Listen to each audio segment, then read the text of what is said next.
Now, I also want to thank and recognize Jacobs and Unico.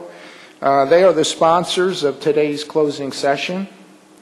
APPA is enormously grateful for the support of both of these companies. They also serve as the sponsors of our Thought Leaders series. And it's another very important APPA program.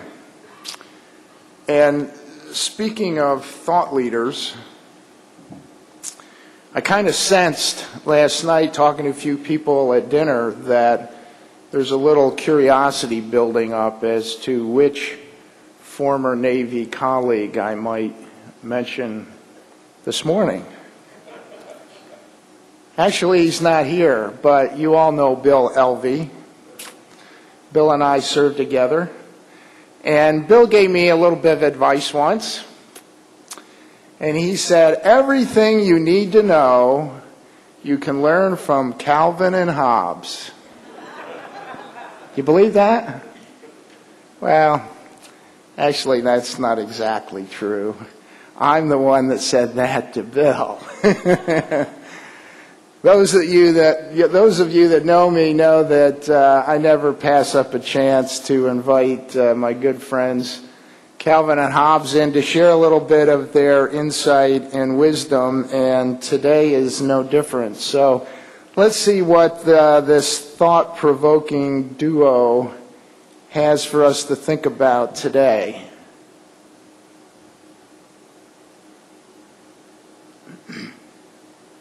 Well, let's say life is this square of the sidewalk, and we're born at this crack and we die at that crack.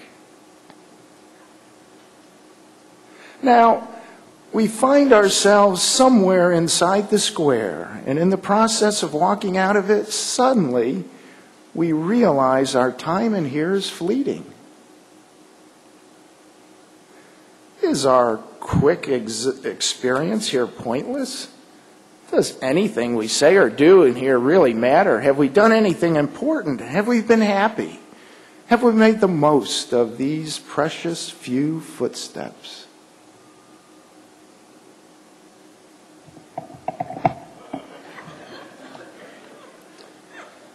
It does make you think, doesn't it?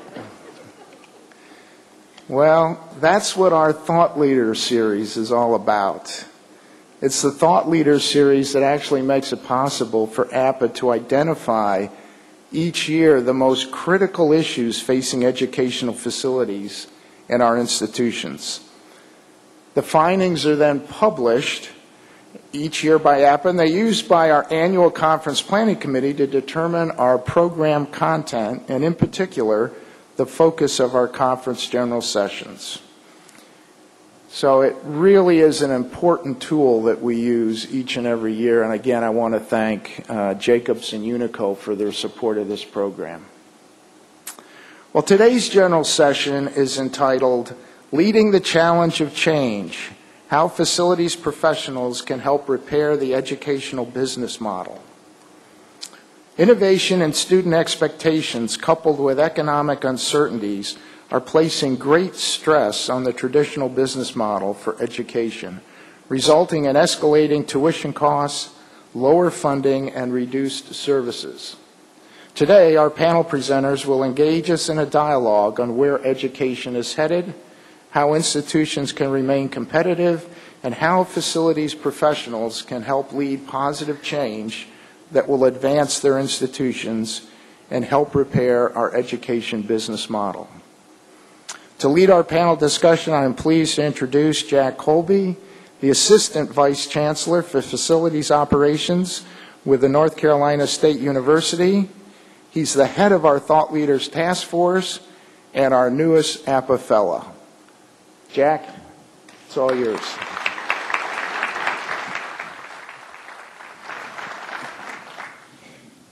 Well, thank you, Glenn. Thank you all for being here this morning. Over the past few days, you've had a tremendous exposure to some new ideas and looking ahead to the future and what we need to do to prepare. We've talked about innovation. We've talked about tradition. We've talked about technology. But as all we have found out over our careers, it all ends up being a discussion about the money. And so today, in terms of our closing and bringing these thoughts together, the likes of that, we want to talk about a concept that came up very loud and clear in the Thought Leaders series, and that is, how do we transform the business model for higher education to be able to be the enabler that allows all of the other things to happen? And so our discussion this morning will focus on that topic, hopefully to provide you with some ideas about the types of things that you need to be discussing on your campus, and begin to be forming your view of how you can be in a leadership role in terms of making this change.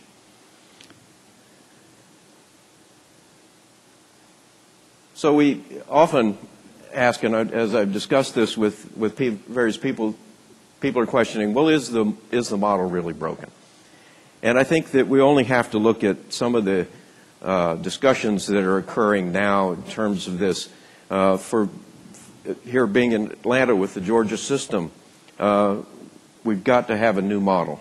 People are saying that this is going to be an important aspect of moving forward. From a community college, we need to understand that if you're at one of the high-level private institutions, if you're at one of the flagship research institutions, you have many more options for approaching this and to develop alternative funding sources and other means of weathering the storm. In terms of other levels of education, the options are not so great. And so they are much more constrained in terms of how they're looking at this, and the impacts of the economic downturn and the likes of that are much more severe.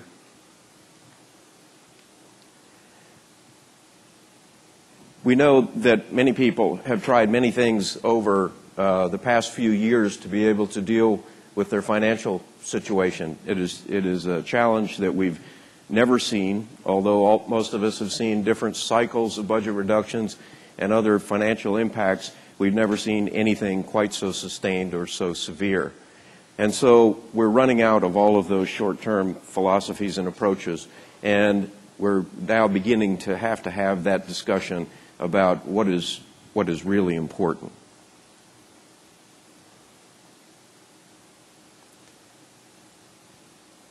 And even now, the business officers are talking about this.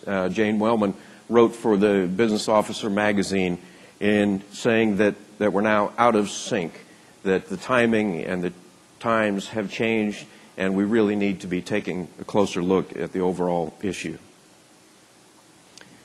So when we go back and look at why we feel the model is broken, there are many aspects that we really want to bring into this discussion. And of course, in everybody's situation, this is very different, very unique. Everybody has to tailor solutions to their needs. But we have seen the impacts that, from the public point of view, the rising cost of tuition and the cost of higher education and education in general is going up at a rate above the rate of inflation. In contrast, our incomes, revenue streams, the likes of that, have not kept pace, and so there's this widening gaps of the haves and the have-nots. More than ever, we know that most of the low-skill, high-paying jobs are moving overseas. And so that era of our country's industrial base and the likes of that is gone. And so many people looking at the workforce of the future saying that an education is going to be a more important aspect of that than ever before. There is a feeling of a social contract within our country that looks at the opportunity that should be provided to everyone to be able to exercise their upward mobility based on their own actions and their achievements. And when we begin to look at how the access to education is being polarized by the financial situation, then we begin to see that we are now moving more and more into restricted access. Many students coming in and saying, either I cannot afford to advance into education, or the value proposition is gone.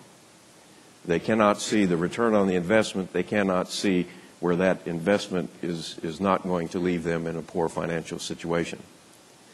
So all of these things, looking at this, and should be indicators to us that we really need to be beginning the thought process of thinking things anew. So today at our session, what we'd like to do is introduce you to our panelists and allow them to present some information to you regarding this topic. We want to identify and begin to look at the top challenges that we're all going to see in terms of the business model and potential ideas that we can begin to employ at our institutions. We are going to use some prepared questions for the panel, and we'll use that to prompt some of the discussion, and then we'd very much like your participation in the discussion to follow. So with that, I'd like to now bring our first panelist to the podium, and I'm very pleased to introduce Dr. Marcus Newsom, Superintendent of Chesterfield County Schools. Dr. Newsom was appointed Superintendent of Chesterfield County Public Schools on October 1st, 2006. With more than 59,000 students, Chesterfield County Public Schools is the fourth largest school system in Virginia and among the 100 largest districts in the United States. In 2010, Dr. Newsom was unanimously selected as the Virginia Region 1 Superintendent of the Year. Prior to moving to Chesterfield County, Dr. Newsom served as Superintendent of Newport News Public Schools. During his tenure, the district earned national recognition and all high schools ranked by the Newsweek magazine as among America's best high schools. Dr. Newsom has also worked in Prince George's County, Maryland, Public Schools, the 17th largest school system in the country with more than 130,000 students, serving as a Regional Executive Director, Director of Student Support Programs, and Principal. Dr. Newsom earned a doctorate degree in Educational Leadership from Bowie State University in Maryland, a doctorate degree in Religious Education from International Seminary in Plymouth, Florida, a master's degree in Administration and Supervision from Bowie State University, and a Bachelor of Arts degree from Elizabeth City State University in North Carolina. Welcome, Dr. Newsom.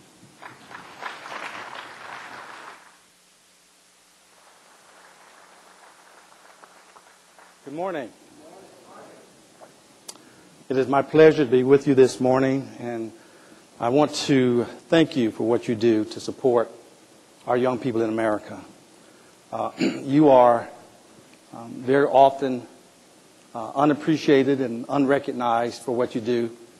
In many ways, you're like the sound man in the back. When you do a good job, no one pays attention. But as soon as there's a squeak, everyone is turning their heads to look.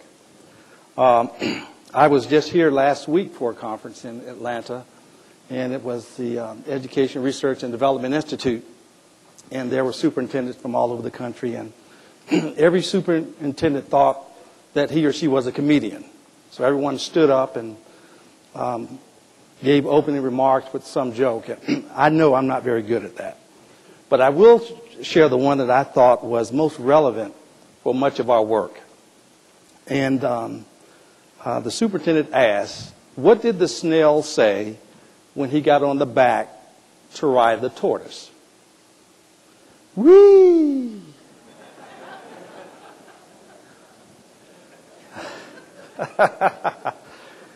Well, that must have seemed very exciting for him. And I think our schools or institutions are somewhat, in some ways like that we think that we're moving at warp speed, and when we look around the rest of the world, we're just plodding along. So today I hope to share with you some thoughts about K-12, and I know your focus for the most part is on college and university support. You probably have heard from the business community that if those colleges and universities would just get it right, then our nation would experience more success. And the college and university people are saying, well, if those K-12 folks, the high school people got it right, then we could do better.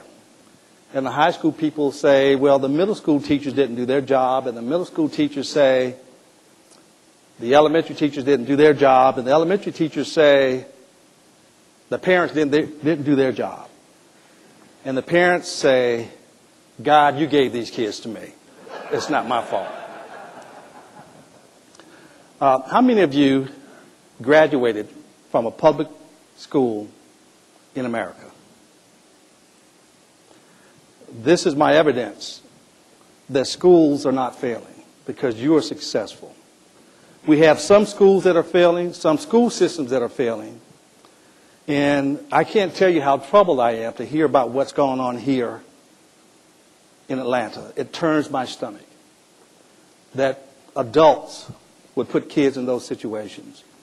But that's the brush that all public schools and institutions seem to be painted with, when that is not the truth. In the district where I work, in Virginia, I'm working with young people who are more service-oriented than any generation of students I've ever worked with.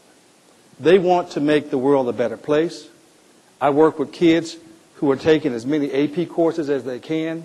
They're going around the world helping in impoverished countries, doing their vacations, and many of those kids have parents who support them. But many don't, and those who don't are the ones who seem to struggle a bit more. I just want to show a video. It's about 2 minutes, and this is a glimpse into the future that we're preparing our young people for.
Actually, that's not our future. That's our present. This video is almost 3 years old. And all of the technologies that you see in this video are available now in some capacity. Unfortunately, our young people are not using these types of technologies. They're being taught the way that their teachers were taught. And we must bring them into the 21st century. Before I start moving to what we're supposed to be talking about today, which is solutions, I'd like to challenge some of the assumptions about failing schools. The United States still maintains the strongest economy in the world, yet our schools are still labeled as failing institutions. They've been labeled as failing institutions for the last half century or more. We look as far back as the Truman Report in 1946, when concerns were expressed there. And some of you are old enough to remember the launching of Sputnik, when Americans thought that we were going to be left behind in space exploration back in 1957. This term, at-risk students, was first birthed out of this report, A Nation at Risk, that was published back in 1983. And then the governors got together with the president, the first President Bush and then Governor Clinton to develop what they call Goals 2000, and this was developed over 20 years ago, and there were 6 promises that America would reach these goals. The first goal was that all kids would start school prepared and ready to learn. We've not reached any of those goals, and then we've come up with a new model and a new act, which is the reauthorization of the Elementary and Secondary Education Act, Public Law 107-110. We know it as No Child Left Behind. Schools are punished with punitive consequences for not meeting certain standards, while schools that are doing well are not getting any support or recognition. We're often compared to school systems around the world, and the one that we're compared to very often is Finland. They have one of the highest achievement rates in the world. But look at the demographics. 93% of the children are white, only 3% in poverty. It's a socialist country where every child starts school with the same level of support.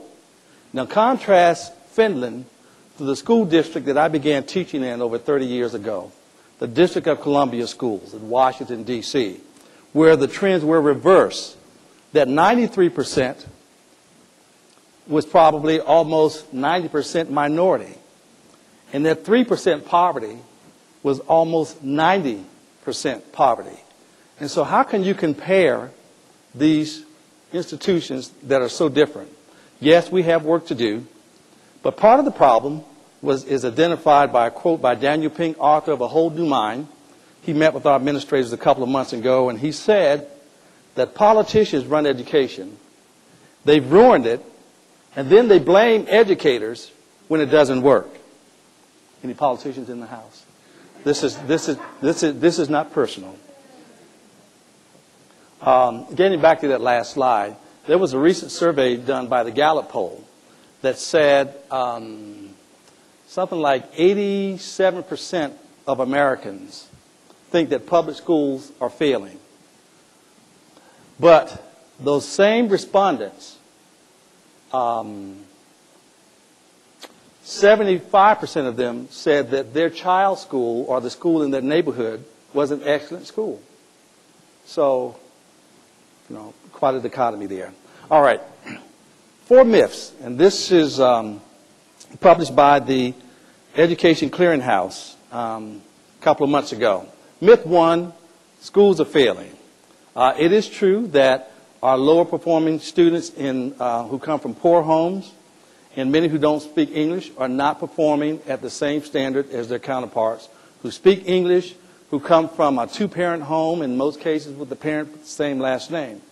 But the research also shows that graduation rates are up, dropout rates are down, SAT and ACT scores are up, and that we are competitive in mathematics and science. The test scores are going up, but we are not as competitive as we need to be with Asian countries. We are competitive with European countries. And so the gap appears to be between the East and the West. Myth 2, billionaires and politicians know what's best for education.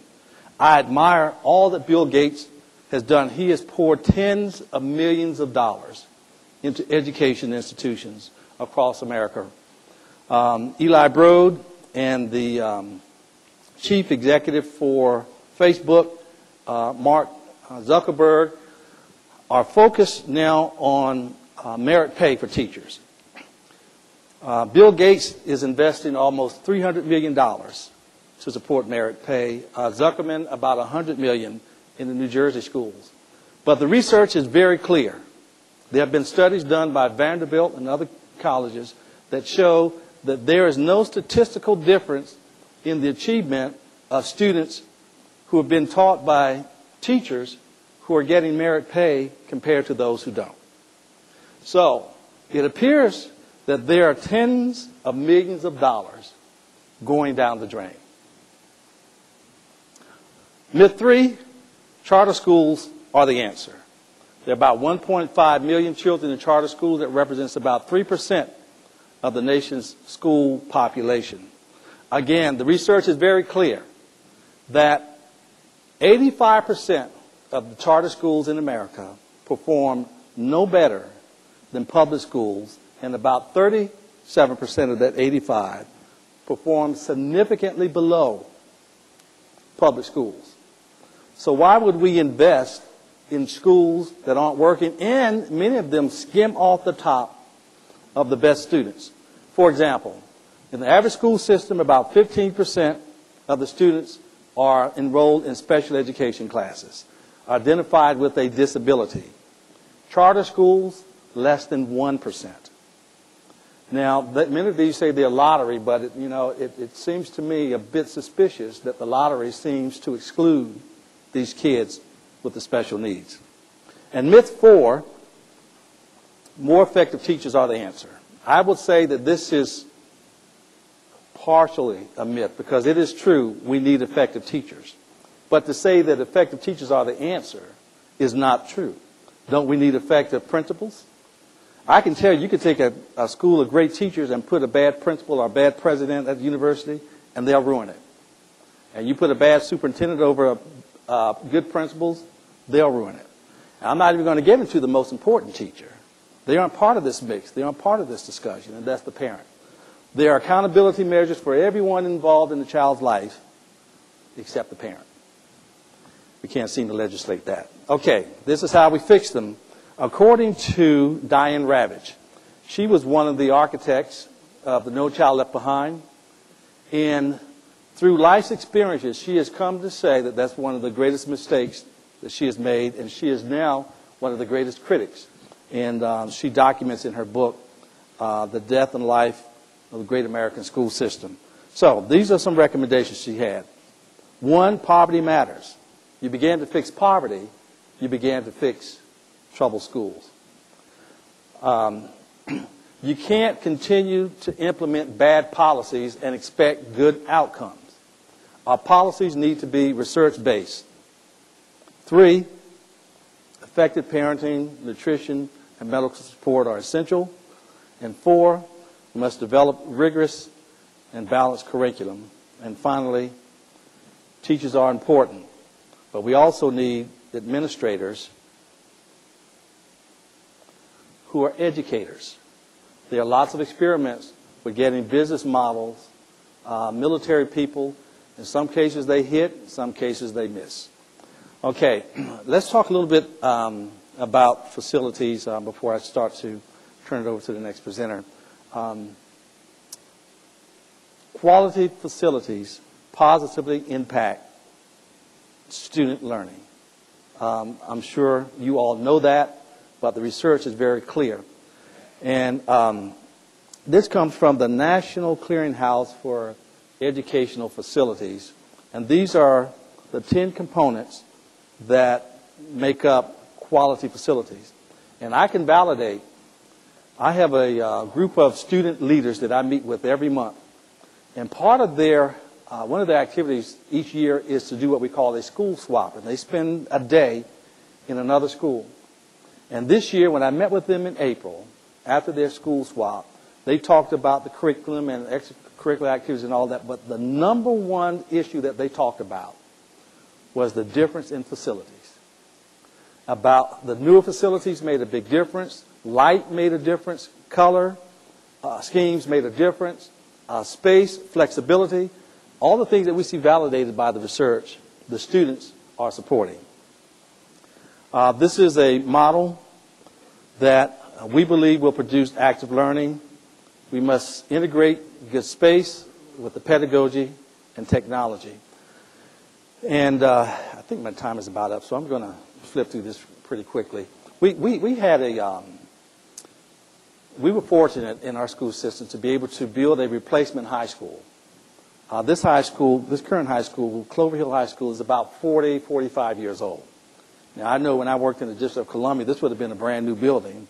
And in many urban cities around the country, this would have been new, but we're fortunate to have replaced it with a state-of-the-art facility. Yet, we have this sprawling building, a little over 200,000 square feet. It would cost us probably a minimum of $75 million to build another school there. And so how do we make the best use of it? Mind you, our school system was hit really hard. There are 131 school systems in Virginia. Our per pupil funding is 7th from the bottom. We cut $80 million from our operating budget over the past 2 years, and almost $150 million from our capital budget. And so how are we going to renovate this building and make it a 21st century model? This is our business model for this. You can see the facilities, and quickly the white spaces are crawl space.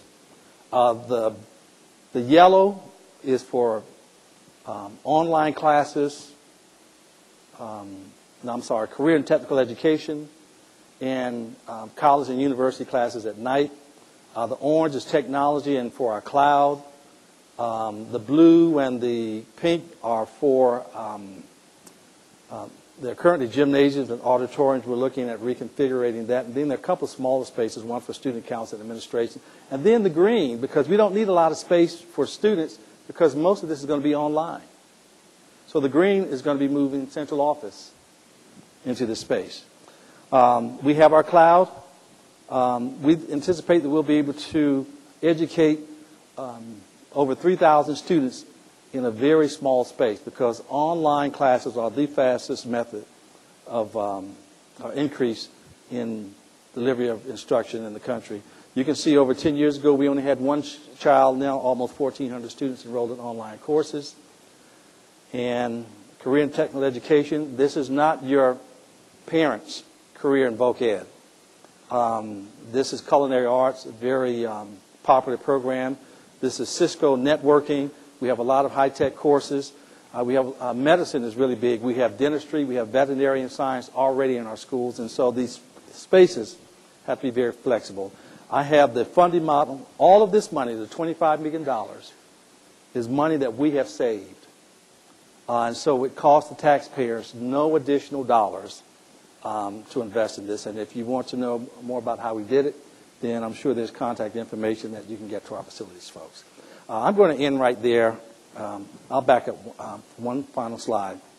The business model has to include your partners, your community partners. And here we're working with everyone from Northrop Grumman and Honeywell and DuPont to our 2-year colleges, our 4-year colleges, our business council, the Chamber of Commerce, the art societies. And so this cannot be done in isolation of the business community. I look forward to learning more from the other panelists and then learning from you as you share your comments and ask questions. Thank you.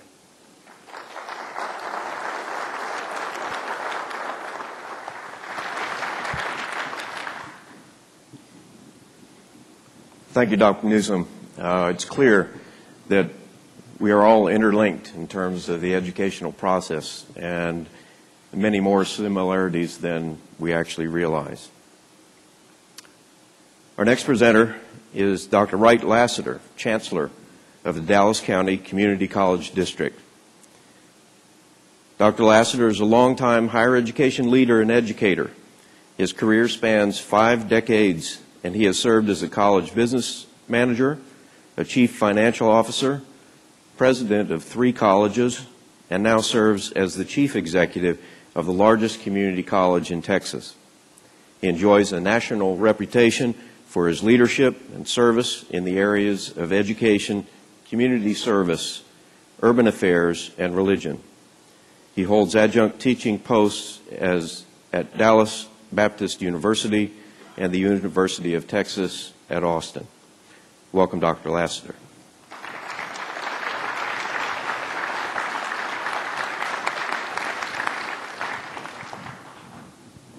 Morning, and thank you very much. I'm pleased to be here.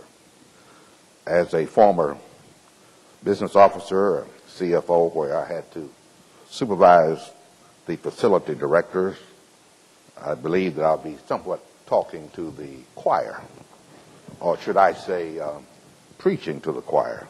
What he did not tell you is that I do wear that hat. I am an ordained Baptist minister. So if I appear to be preaching to you, you'll understand why.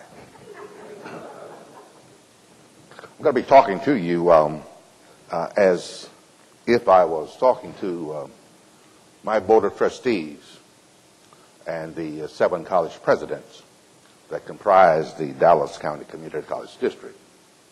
For on tomorrow, we will have a one-day budgeting workshop, where we will present to them our multi-year financial plan as well as the budgeting plan for the 2011-2012 year. We have just come off of the 82nd legislative session in Texas, and it was horrendous. The worst legislative session in our history, where the state cut some $170 million from budgets and some $30 million from the Dallas County Community College District budget. We also are facing our third successive year of property appraisals being down in Dallas County, for we are funded from the state with local taxes and tuition. So for 3 years we will have declining revenue from local tax revenue. So I'll be saying to our board on tomorrow that we too have the need for what I call the case for reform.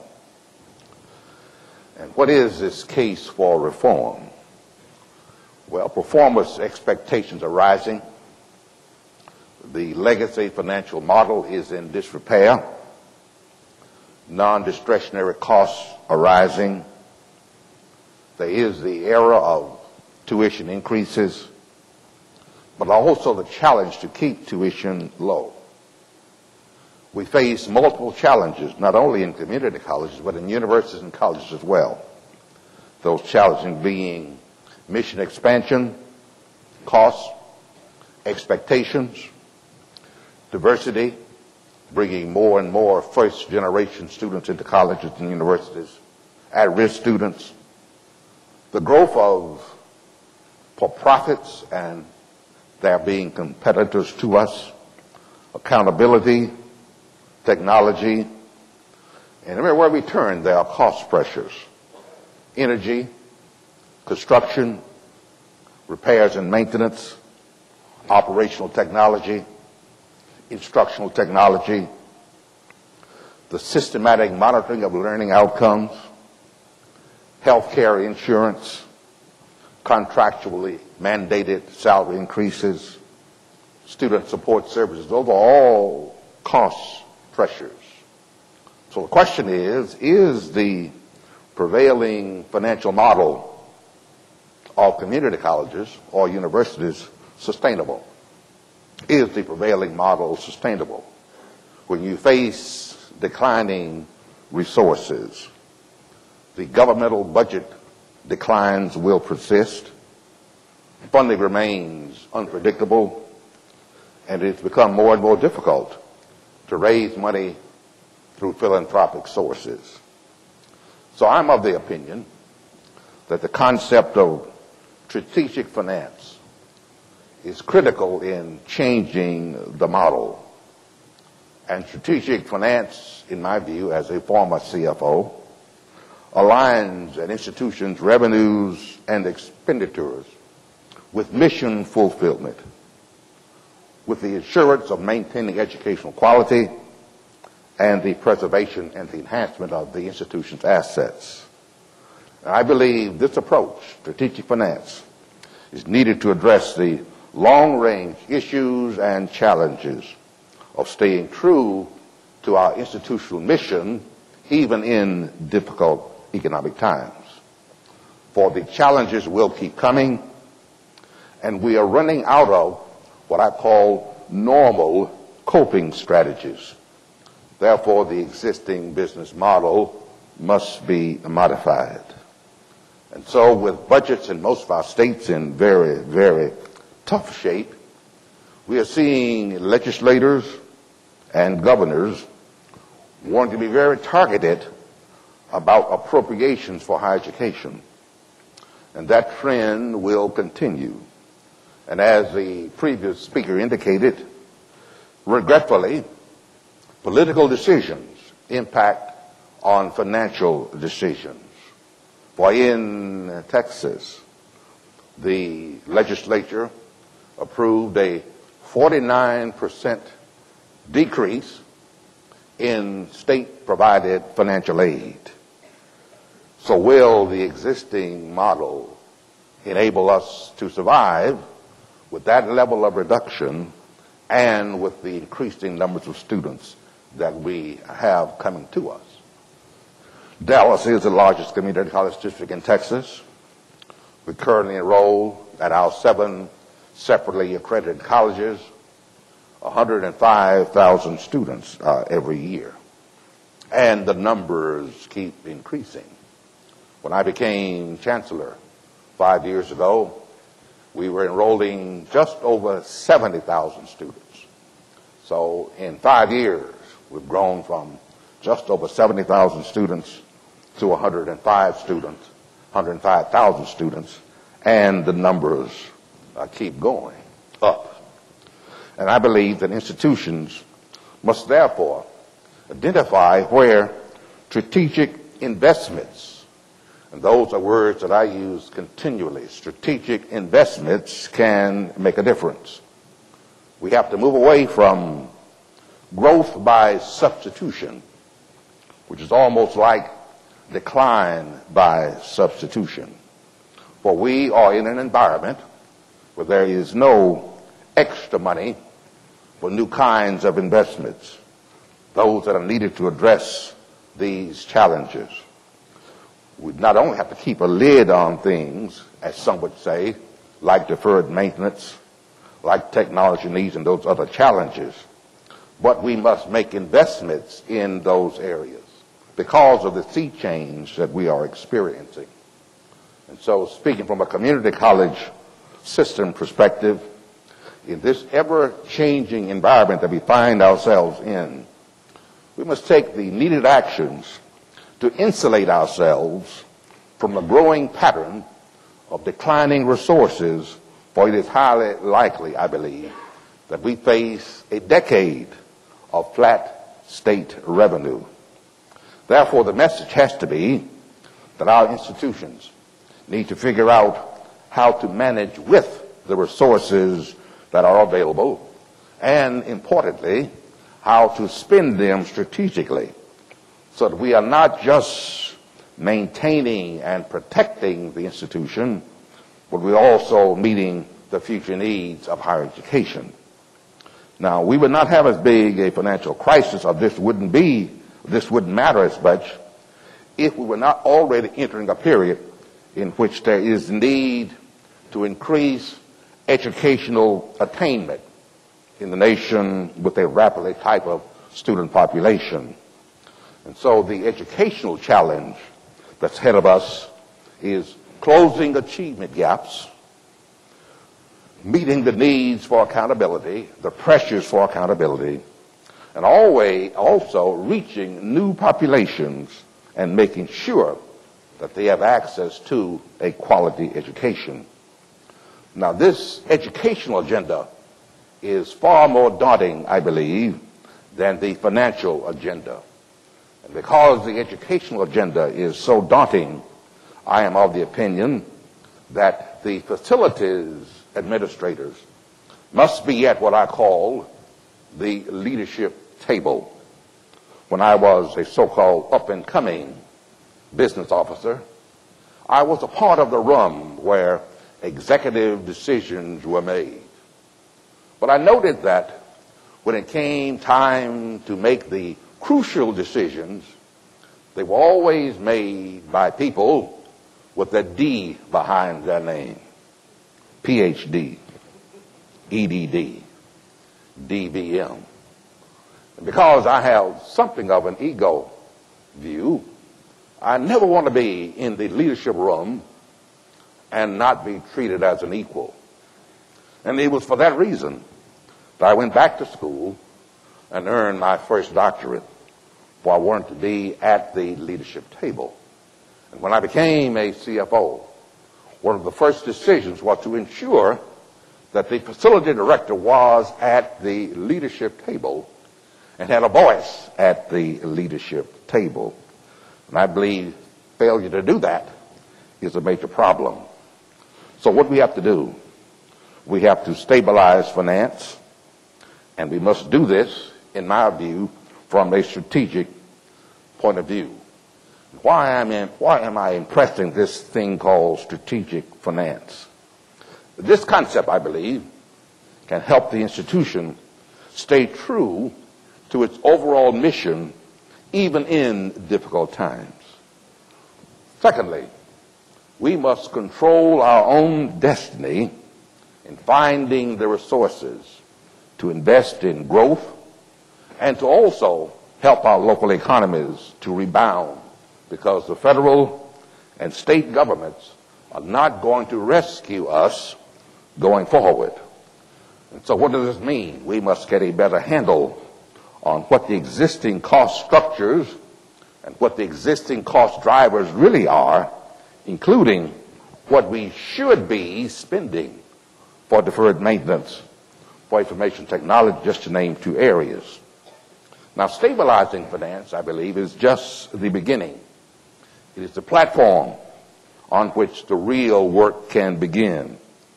The real work involves bringing the trend lines of revenue and expenses in a balance that is sustainable in the long term, where we are educating more students to a high level when many of them, and this is a challenge, many of them need more academic and financial help.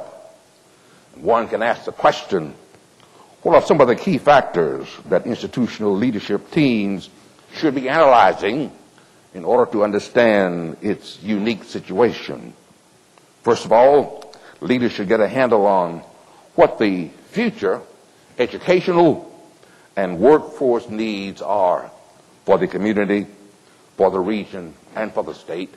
And then you must drive your decisions about what the institution needs to do based on that data. We call that, in both public education and higher education, becoming more and more an institution where we have a culture of data. Data is so important. We also need to get a good handle on what our cost structures are and where the spending patterns are increasing in order to manage and to restructure in ways that support this new agenda that is so important, and that is the attainment agenda. The attainment agenda. The attainment agenda. In Texas, our funding pattern will change from one where the focus was on inputs to one focused on outputs.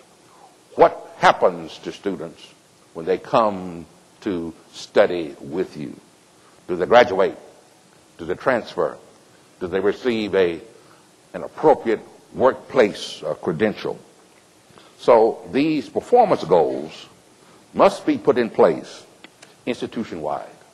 And I believe because of your expertise as facility managers and directors, you can bring a lot to the table. It also means that people like me, the superintendent and others, must have a strong message. For people need to hear and believe that college attainment for all groups is important for the future, for our community, for our region, for our state, and for our country. And going forward, we must always focus on the long term and not the short term. I believe the existing business model has been one where we have focused heavily on the short term. Additionally, we should not let the mentality of crisis and short-term budget cuts overwhelm our decision processes. We must always focus on the mission and the needs of the future. In very recent years, including my own case in the Dallas district, we've had more money than we've ever had before. So the losses that we are now feeling, they are pinching. And I don't want to trivialize the fact that we are losing resources. But I want to emphasize, if I were speaking to my board, we still have a lot of money left.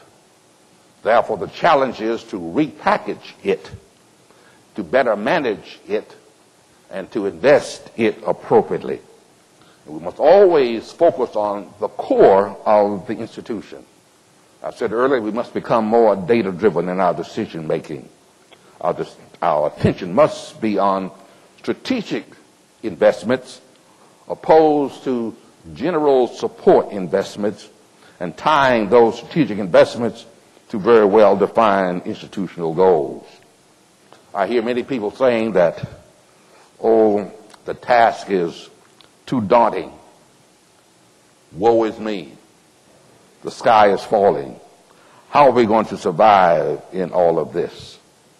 I tell my colleagues that we must see the present situation as an opportunity to take institutions to another level of attainment, but we can do it best through strategic decision-making involving both budgeting and also with educational views.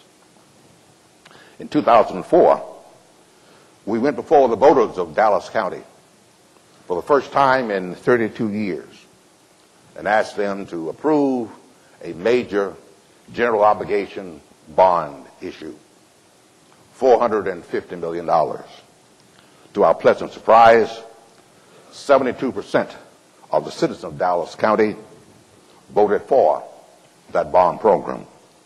And when I became chancellor in 2006, after 20 years as the president of one of the colleges, my immediate task was to work with an individual who's in this room, Clyde Porter, our associate vice chancellor for facility administration, and others, to implement the bond program.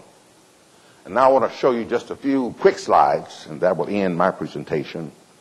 What I describe as leading the challenge for change. Let's see if I'm doing this right.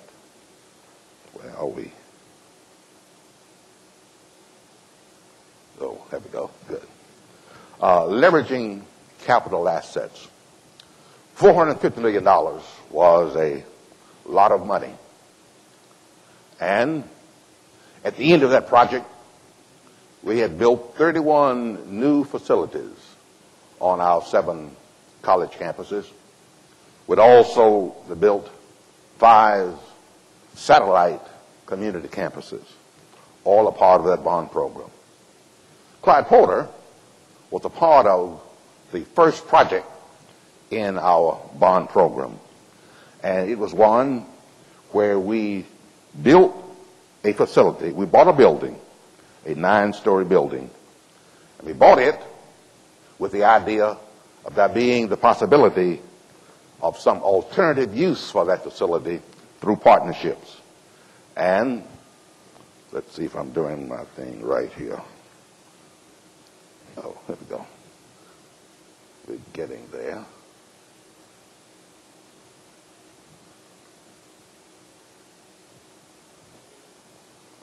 Am I there yet?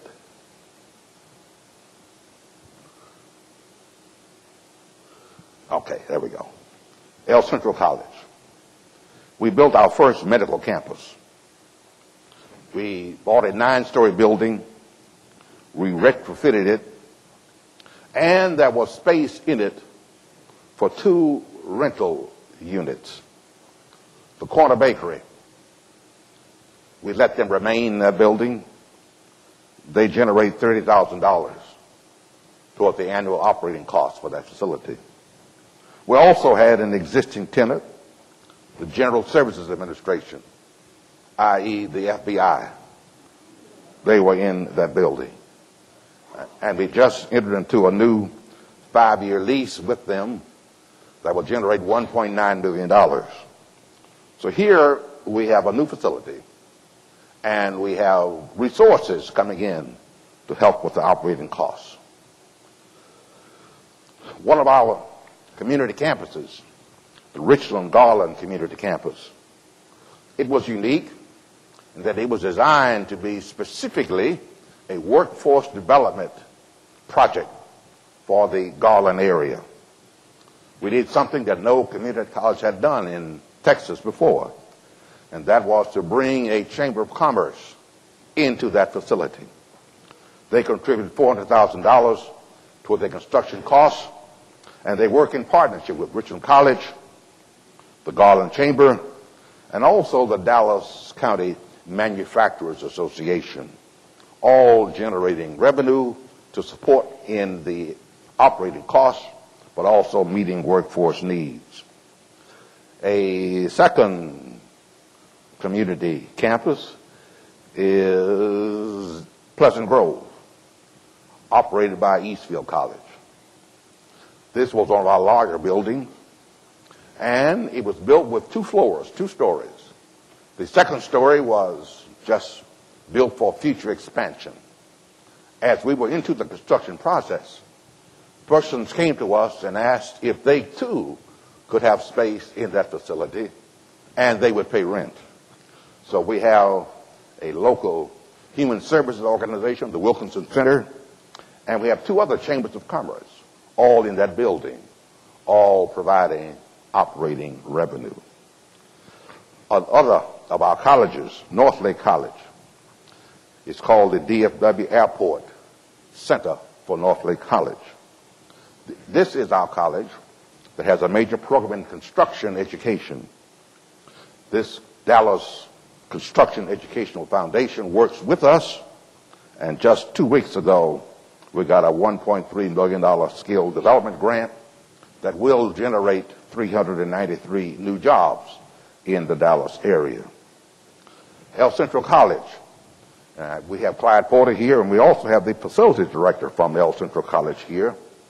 They are always being very innovative, and they agreed to put some wind turbines on the top of a 9-story building. The project worked. It generates some $40,000 in energy cost savings.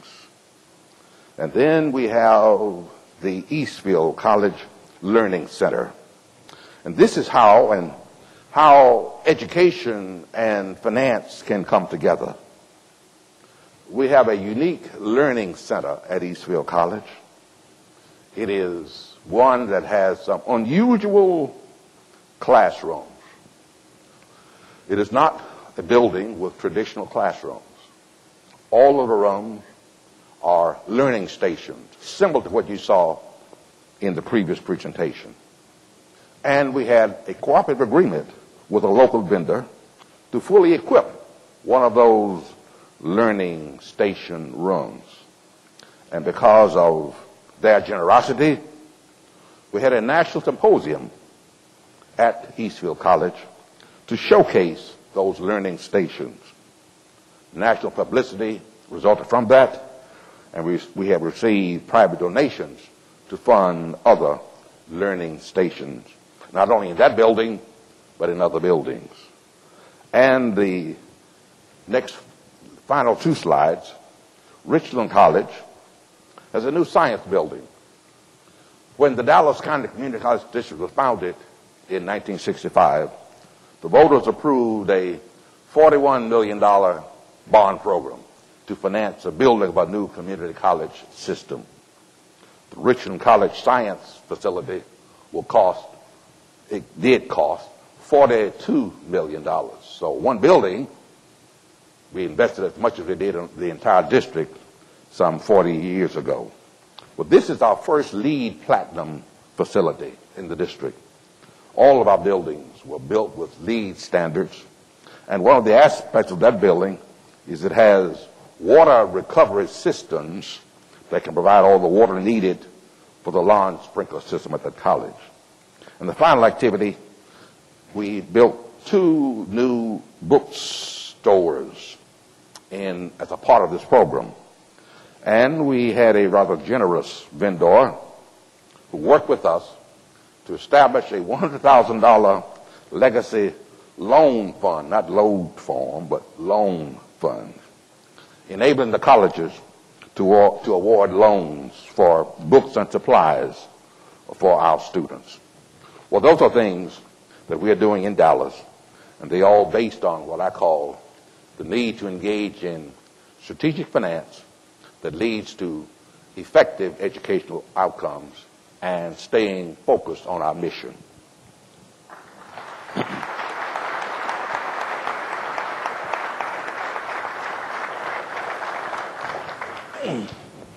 Well, thank you, Chancellor. I believe this congregation would follow with a loud and resounding amen, and then follow with the singing of the Hallelujah chorus. So we'll get to that later. Well, I would like to talk a little bit about the higher education portion of this and our perspective on what's happening with the business model and its challenges. The first thing I'd like to talk about is what's happening. I believe that all indications are that the tap is running dry. We've seen state appropriations and public funding drop dramatically over the years. The federal government is now pulling back grants and research money and support for our students. Typical things that we have always depended on are no longer going to be available for us, and we're going to have to be able to take a different approach. So really, we're going to have to rethink the process. We can no longer depend on these sources, and many of us have grown up in a culture at our work where all of our efforts were put into making the case for more money from all of these entities. We put tremendous effort into providing the information, doing the research, providing the data to be able to support this, to be able to go back to these sources and justify a larger piece of the pie. We really need to be thinking, as the Chancellor mentioned, about a different way of doing things, about looking at how we better utilize the resources we have. If the tap is running dry, we're going to have to be able to repurpose and restructure. And this is going to provide then the funds that we need to be able to fund the initiatives that we want and the efficiency and the effectiveness improvements that we need. One of the things in the background is that we all can look at the examples out there and be able to say for higher education that we don't want to be Detroit. And that is with government intervention, with bailouts, likes of that, moving from being a world dominant power to holding its hand out to be able to survive. And so it's imminent that we should be able to take control of this and create our own destiny instead of subjecting ourselves to these forces.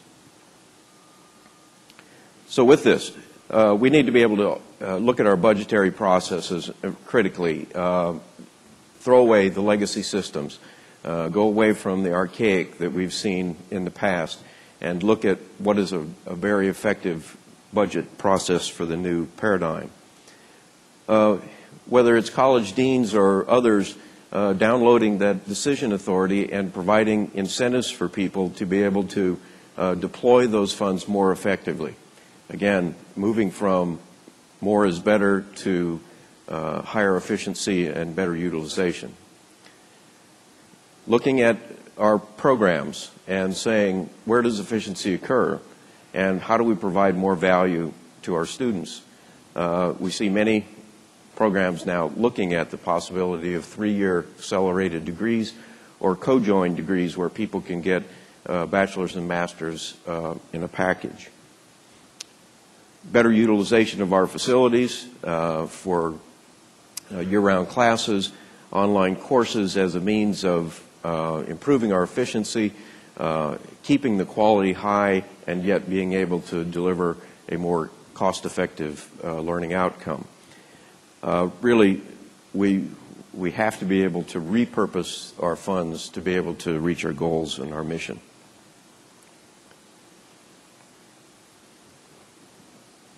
So we've all been in a world where we looked at ourselves and we talked about our success and the pride we have with our institutions, and it's all been about size.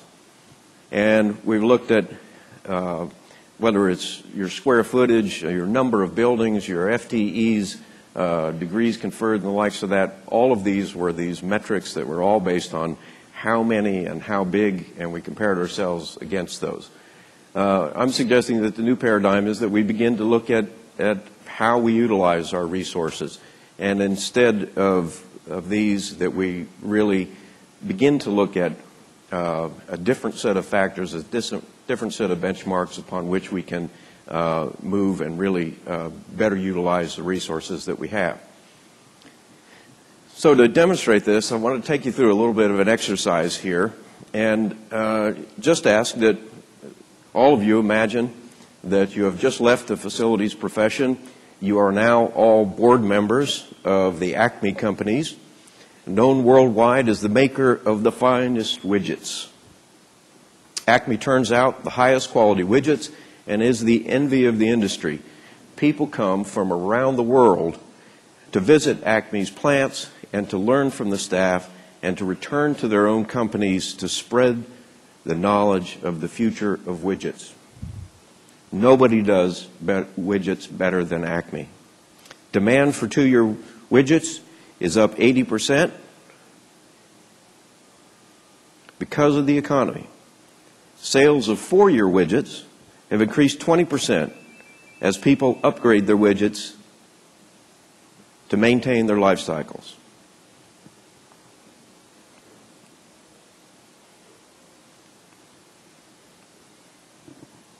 Well, let's see if we can get this.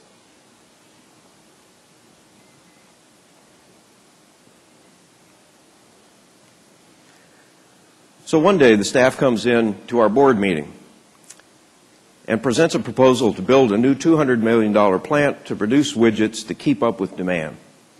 Staff explains that the new plant will operate 32 hours per week.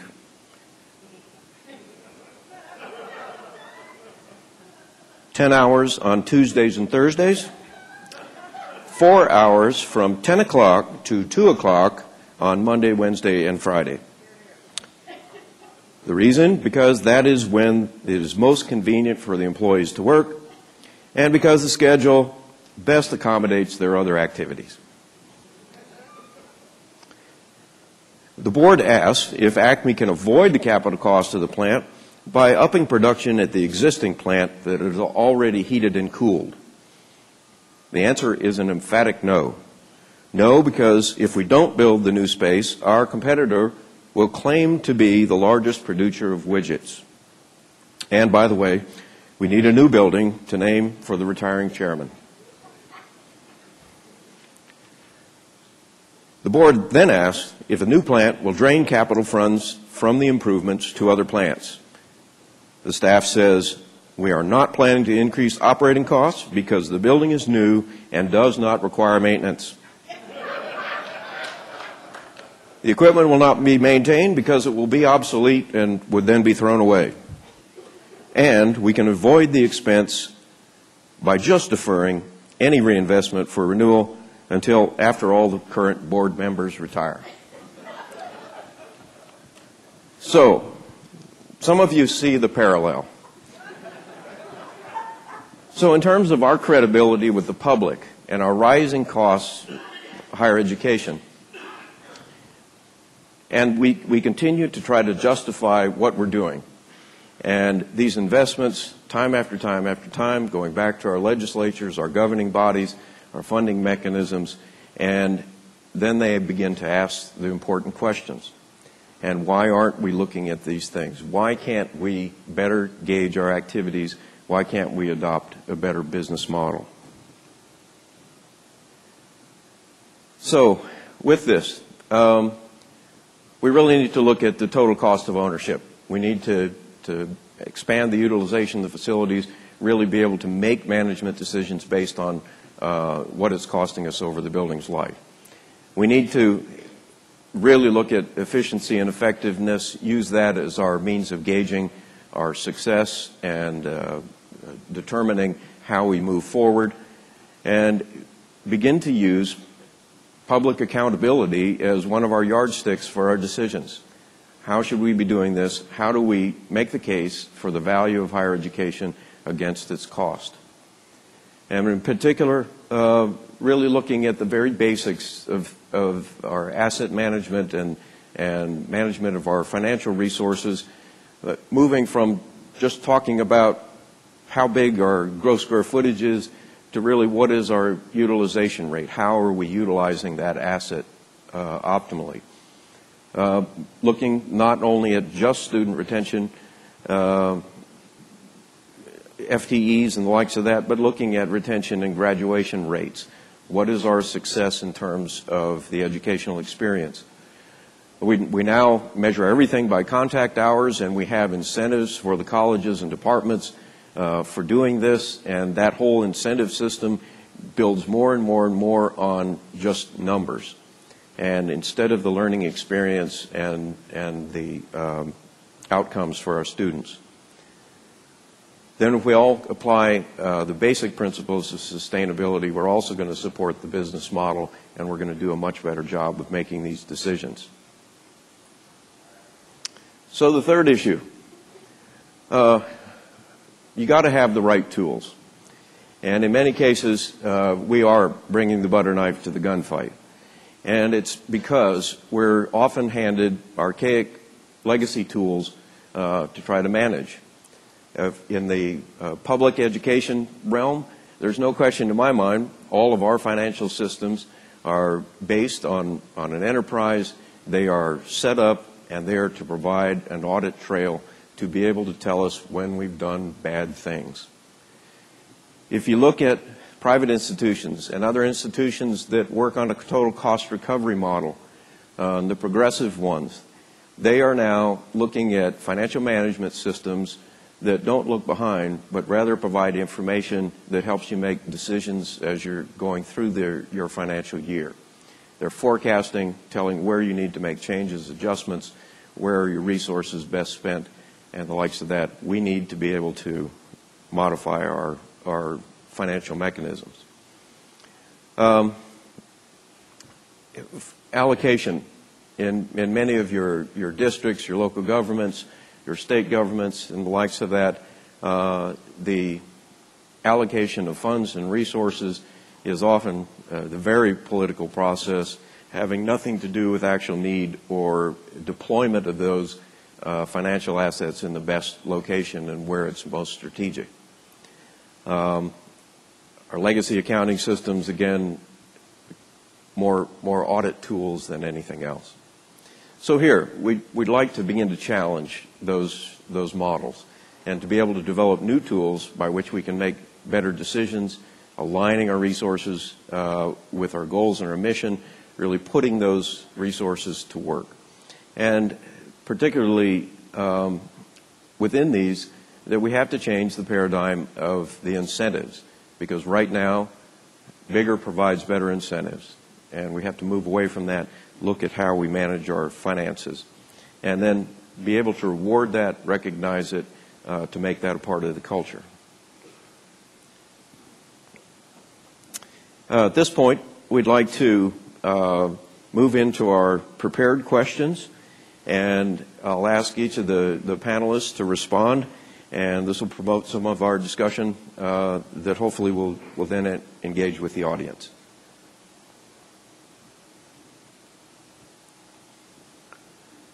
So, pundits in our industry say that we're at a tipping point.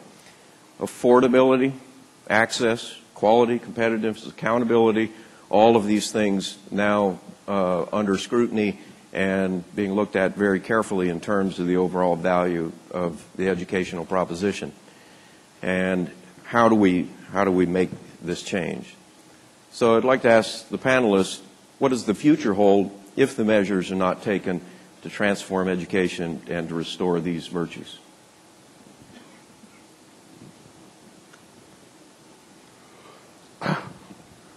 Well, if we don't move away from the legacy model, as we both described, to what I call the strategic finance model, we're just going to be in a period of decline.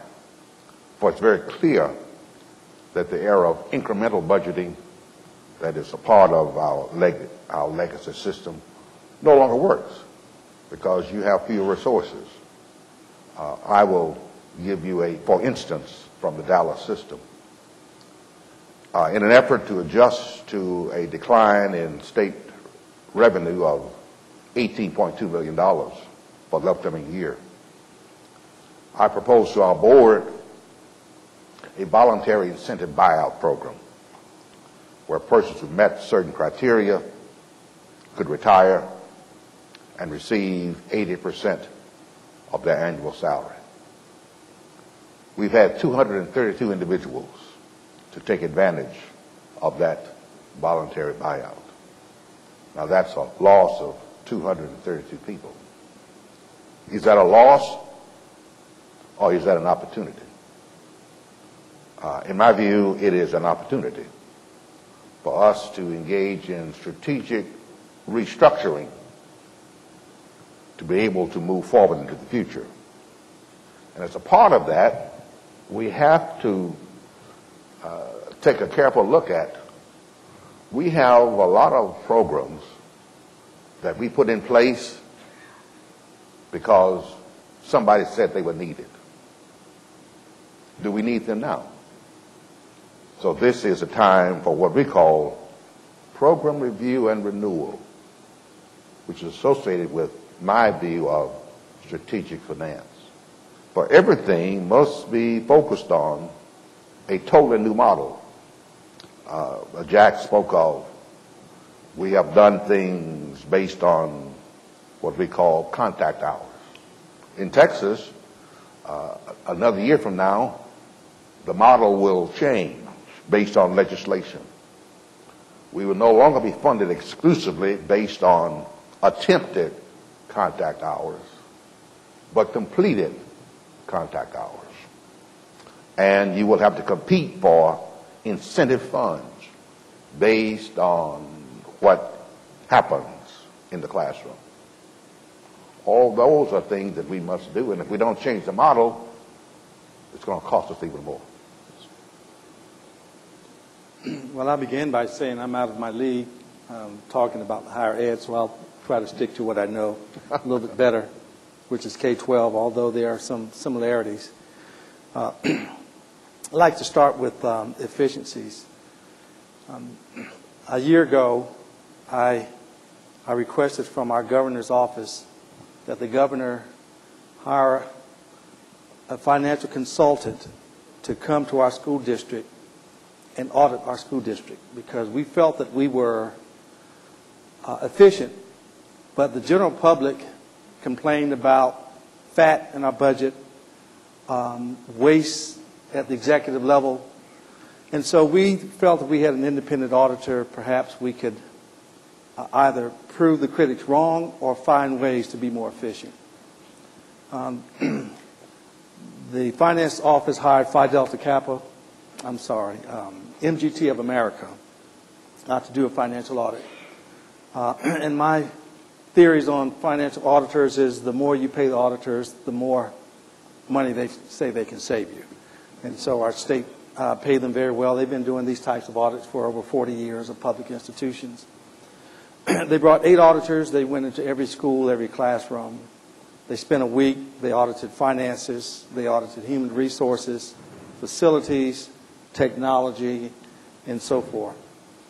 At the end of the audit, they had over 100 recommendations, and they said if you implement every recommendation, you can save $4.5 million a year in your budget. Well, our budget was cut $53 million.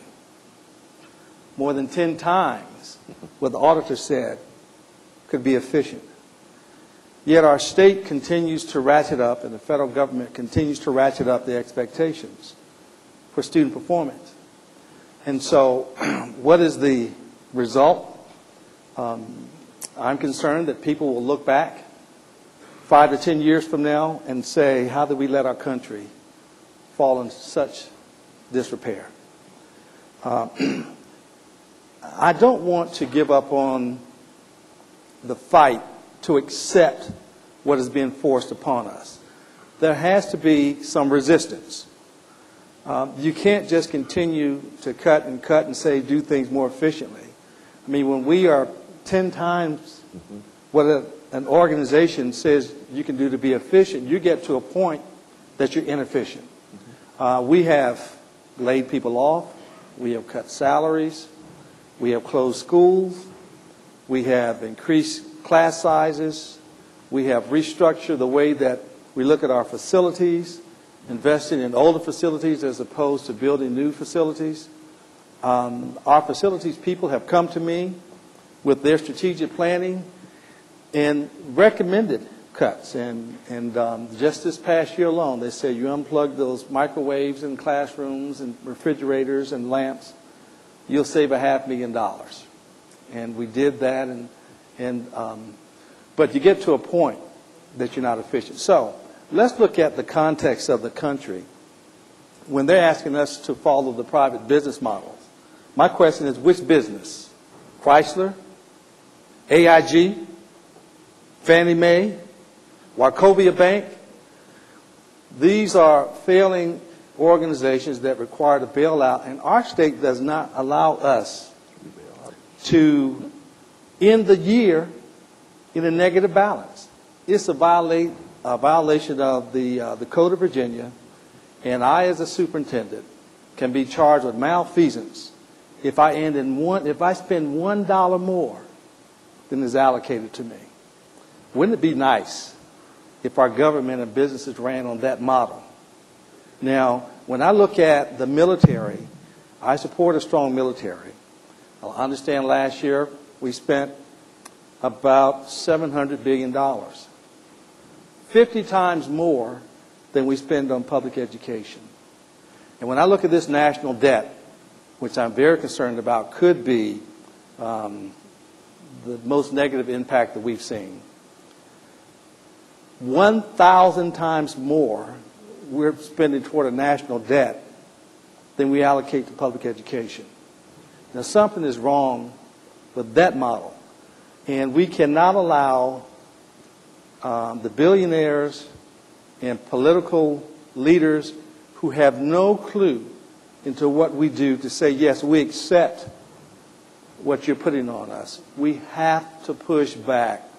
We have to support elected leaders who understand our work and will support research-based models. I mean, to pour $300 million into a merit pay system that is proven across this country not to produce results is ludicrous. And so I don't have the answer. If I did, I wouldn't be here. I'd be somewhere else today. But I do suggest that those of us who are advocates for young people and love our country, we cannot accept what is being forced on us without some resistance. Mm-hmm. Thank you. I'd just like to add, my largest concern is that, and I think we've already seen the start of this, is that if the education industry does not begin changing and modifying itself, that we're going to see many other people think it's their obligation to do it for us. We not only see this on the federal level in terms of program determination and the likes, but at our state government level, we're now starting to see legislators come in and get down to the level of what should be the productivity of tenured faculty and how should we be utilizing our facilities, what is the benchmark utilization rate that we should use. Feeling a sense of helplessness about it, but feeling also that they are financially responsible to make these things responsive. And so I think that that is something that we do not want to delegate to someone else, and therefore our industry should police itself and begin this change process. Yeah, just add something. And this is where the facility directors should be at the leadership table. There is a growing trend toward more and more students in higher education electing online instruction. That is going to continue. You're having some of it at the public education level. So the question then becomes, if more and more of our students are pursuing education through online, what do we do with our space, the facilities? And I believe that the model that we now have will need to be changed so that we perhaps, at the community college level in particular, will become more workforce oriented and will begin to restyle or reutilize some of our facilities So I just want to add that one point. Thank you. We'd like to move to our next prepared question.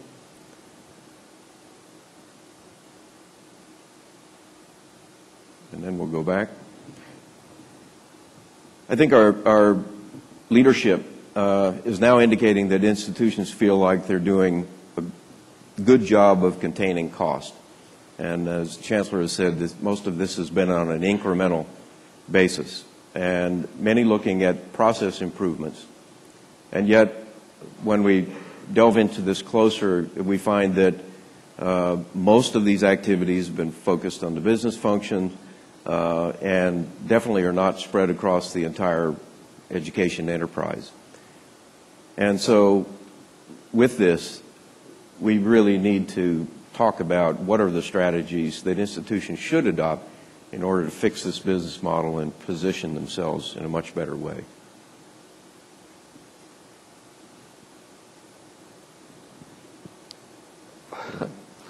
Well, I will tell you what we're going to do tomorrow in our budget workshop.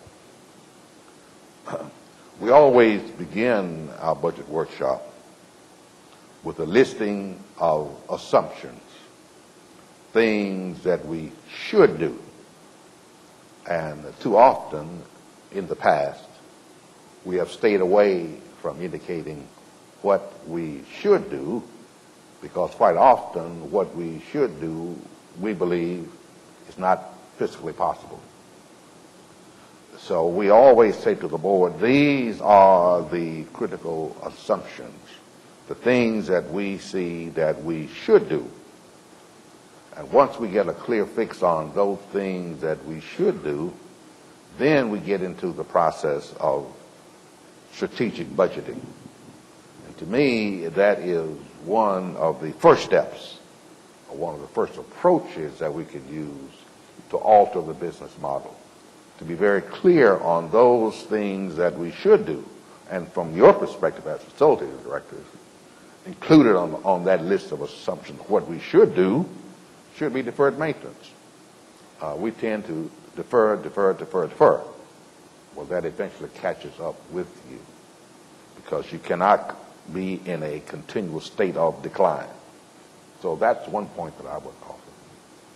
I am intrigued by this notion of strategic finance. I've always looked at our work and our system as centered around what we call strategic planning. But there's also this concept called strategic action. And there's often a breakdown between the plan and the implementation of the plan. Educators write great plans, but very often they don't see them through. And so I would say components of the strategic plan should obviously start with a clear target of what it is that you want to achieve. I frequently tell my school board members, you set the target and you leave it there for me, I will hit the bullseye. The challenge is the target seems to move all the time, and so we're shooting at moving targets. So the targets need to be clear, because we have different groups and different entities are telling us that they want something different. No one seems to be able to agree about what it is they expect for our institutions. You need to have clear objectives, clear actions to get to those objectives, a very detailed implementation plan, and then you have to have the frequent monitoring and the evaluation of your plans, of your model, to make sure that it is accomplishing that which you intended it to do. That comes out of some old research called the Effective Schools Research Model, and it is as relevant today as it was 25 years ago. Thank you. I would like to contribute to this by suggesting that perhaps we need a wider base of discussion on our campuses. And if this is focused on a lot of the expense centers and the likes of that, then we've probably missed the mark, because what we have not addressed is the change in thinking and culture across the institution. We have tremendously bright faculty that know their industry well, and we have other people that contribute to that discussion. And I think that as we collaborate on that, that's going to provide the best product and allow us to then do the strategic planning and then follow that up and achieve the action by putting the resources where they need to be. To that point, though, I would simply add that it is clear that there must be more and more of what I call critical conversations.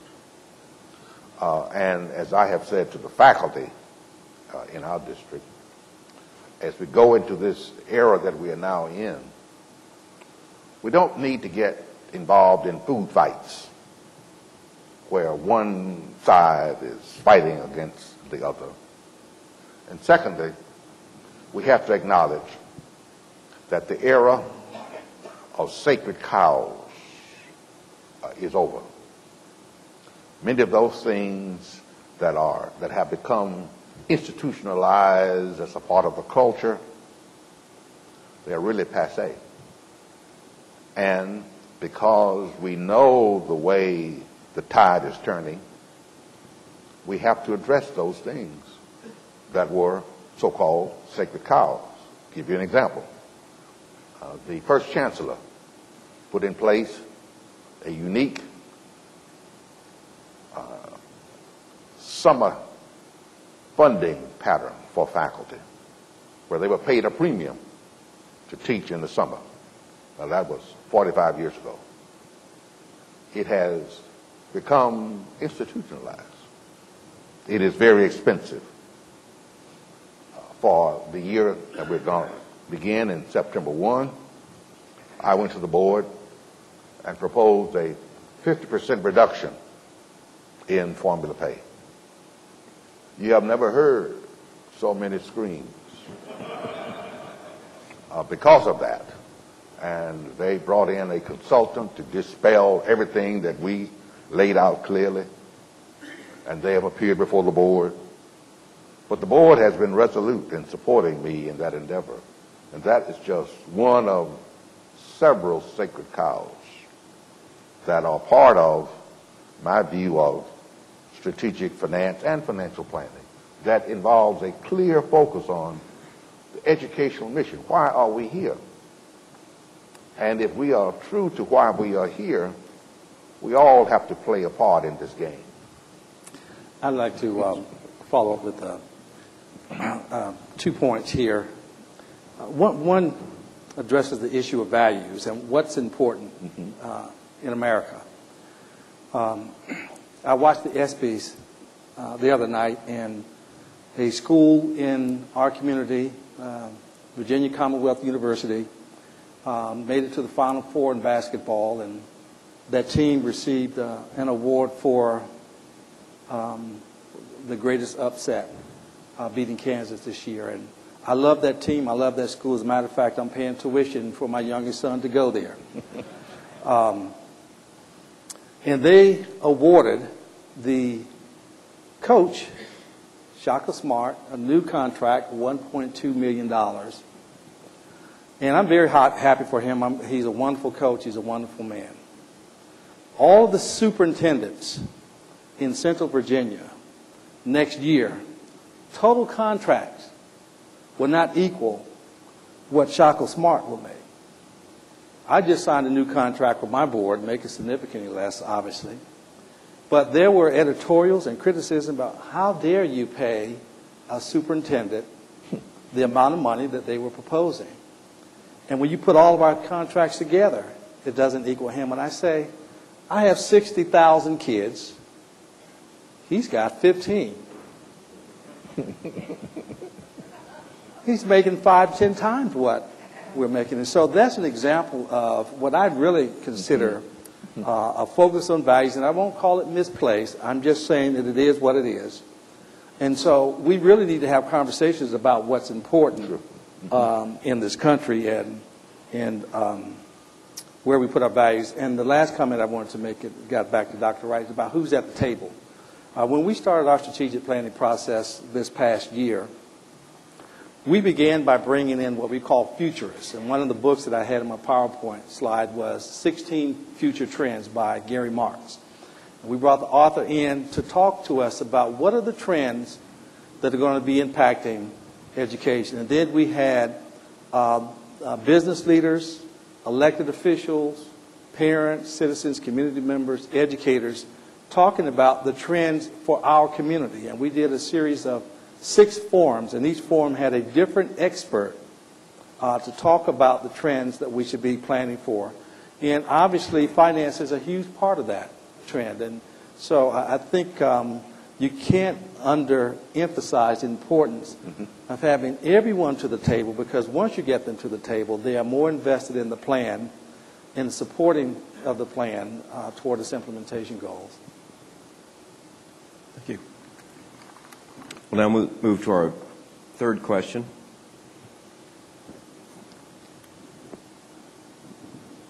Clearly, on our campuses, we value a sense of place, and our physical assets are something that we build our reputations around, and yet many of us know they're also some of our biggest liabilities.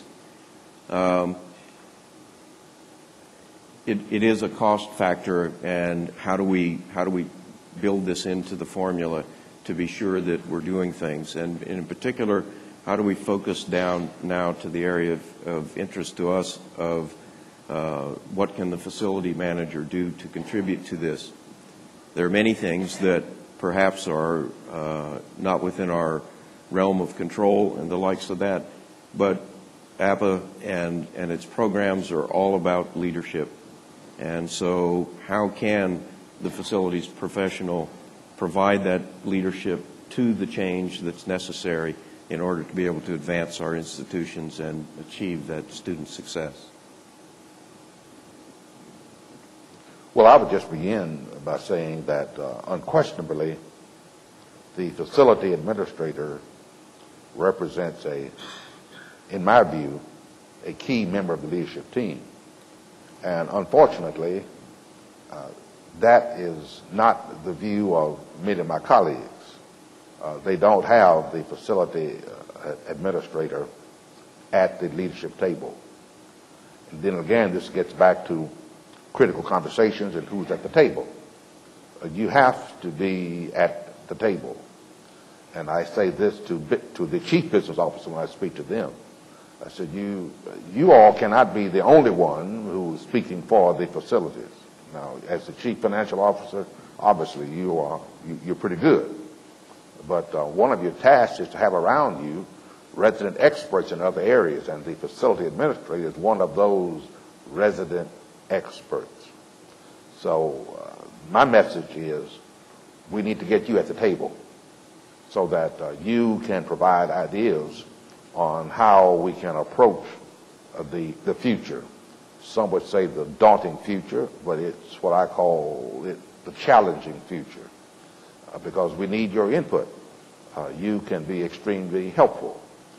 You have to continue to keep before us the horrors associated with deferred maintenance, because how we look will impact who will come to receive our services. So my first point is you need to be at the table.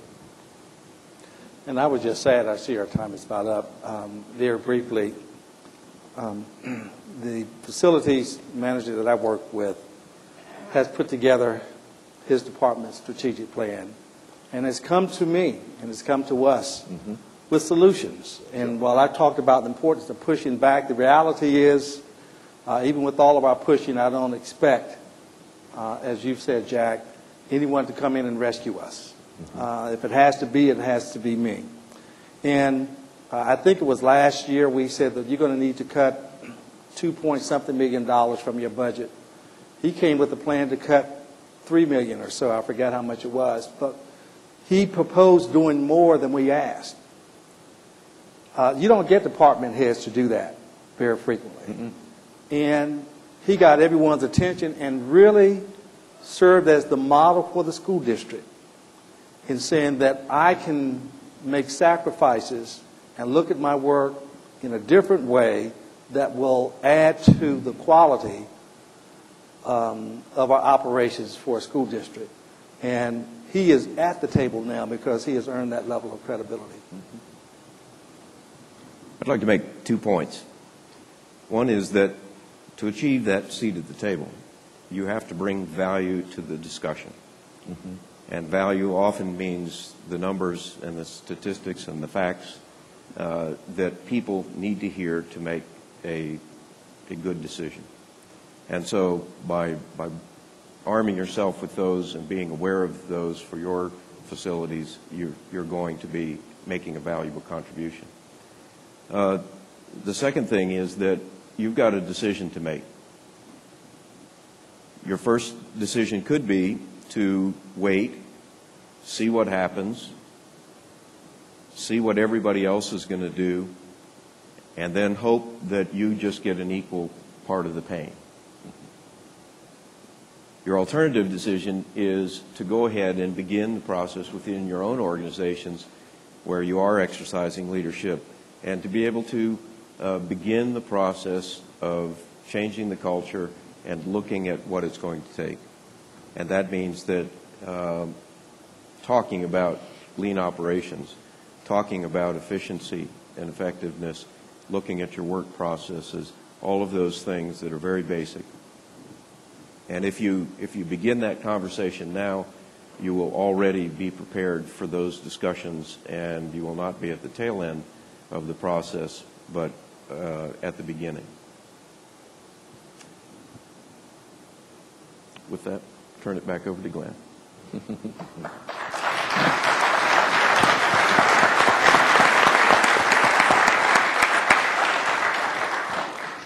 Dr. Newsom, Dr. Lassiter, Jack, we thank you from the bottom of our hearts for this insight that you've given us, the time you've given us.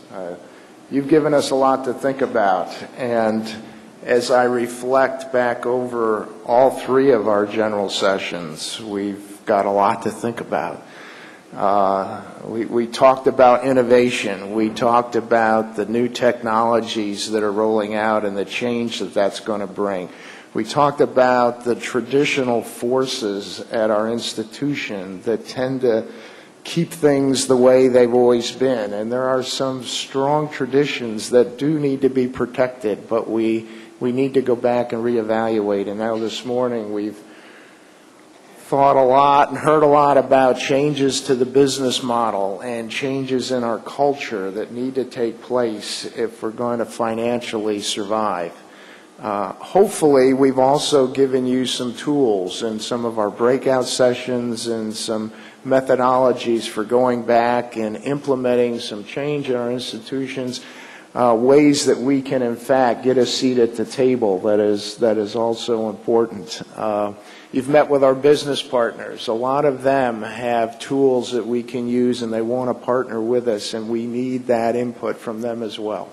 So we've given you a lot to think about. Hopefully we've given you something you can use and take back and become more effective in the process. But before we leave, I want to put the hook in you a little bit, because next year we are going to be in Denver. You all have a little card. I want you to take that back with you. In fact, I want you to do more than that. I want you to go around to all the empty seats around you and gather up the extras and take them back with you as well. Pass them around your offices. Let people know that APPA continues to be the leader in educational programming. And we're going to have a super program. I can tell you this because I'm personally involved, and I can guarantee it to you. We're going to have a super program in Denver, and we want you all to come. I don't know how many of you have been to Denver recently. Some of you, obviously, from that area. I have not been to Denver, and I am really looking forward to it. But from what they tell me, we are going to be at the Sheraton downtown in Denver, right in the heart of Denver's restaurant and shopping area. It's supposed to be just a tremendous area, lots to do. We're going to put together some more spouse and guest programs, so you can look forward to that. But obviously, the real focus is going to be on the educational programming, and we're going to do a great job at that. But Just to get you excited, we've got a little video from the Denver Convention Bureau, and we're going to roll that video right now.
All right.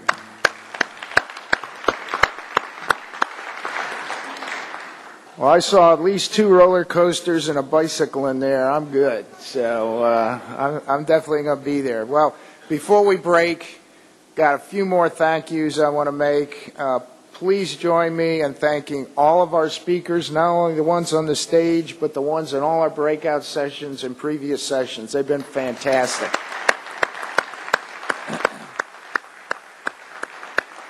And I've got three very special committees I want to thank.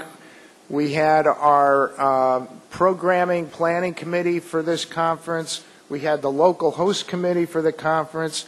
And we had the APPA Professional Development Committee who helped with all the breakout sessions. Let's give them all a round of applause.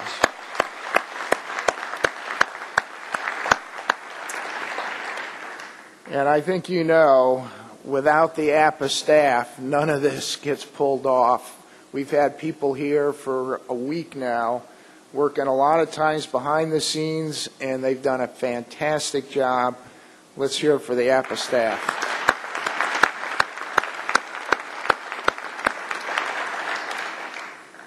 And last, but certainly not least, I think we owe ourselves a round of applause because in the end, this is all about us because we are APPA.